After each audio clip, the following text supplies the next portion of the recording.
नाशिकमध्ये राष्ट्रवादी शरद पवार गटाच्या वतीनं या ठिकाणी मोर्चाचं आयोजन करण्यात आलेलं आहे।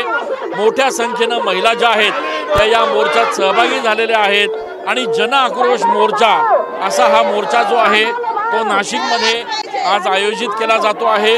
राष्ट्रवादीचे सगळे प्रमुख नेते जे आहेत ते या एकूणच मोर्चामध्ये सहभागी होत आहेत। आपण बघतोय सुप्रिया सुळे देखील या ठिकाणी सहभागी झालेल्या आहेत या मोर्चामध्ये आणि या मोर्चाच्या निमित्तानं कुठेतरी शेतकऱ्यांच्या प्रश्नांना एकदा आवाज शेतकऱ्यांच्या प्रश्नासंदर्भात आवाज उठवण्याचा प्रयत्न जो आहे तो या ठिकाणी केला जातो आहे। ताई, मोठ्या संख्येनं महिला देखील या संपूर्ण मोर्चात सहभागी झालेल्या आहेत। प्रचंड उत्साह दिसतोय कार्यकर्त्यांमध्ये।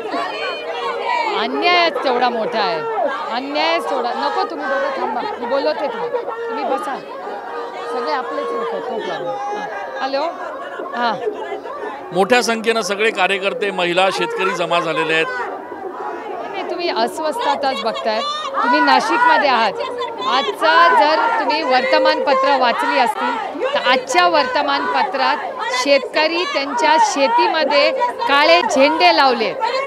जिथे पीक लावायला पाहिजे, जिथं धान्य पिकायला पाहिजे तिथे काळे झेंडे लावलेत सरकारच्या विरोधात निषेध करण्यासाठी स्थानिक शेतकऱ्यांनी। हे तर काही राजकीय विषय नाही आहे।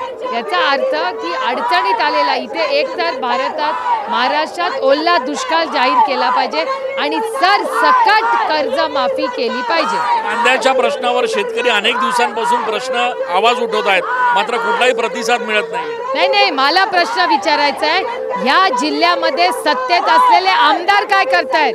एवढ्या मोठ्या संख्येने मतदान या दीपिका ताई आहे, दीपिका ताईंच्या विरोधात जे निवडून आले आहेत कुठे? कांद्याला भाव नाहीये, मग ते कुठे? फक्त मतं घेतात राजकारणासाठी।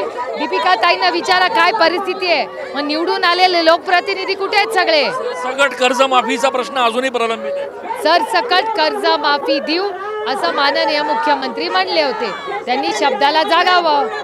आजच्या या मोर्चाच्या निमित्तानं काय अल्टिमेटम आहे सर? सरसकट कर्जमाफी।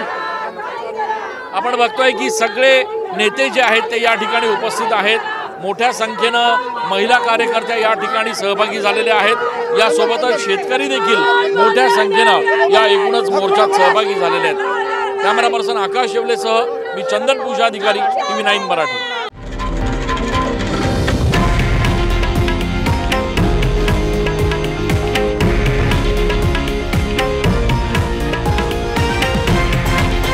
हे आहे देशातील नंबर 1 न्यूज नेटवर्क आणि आपण पाहत आहात TV9 मराठी, एकमेव।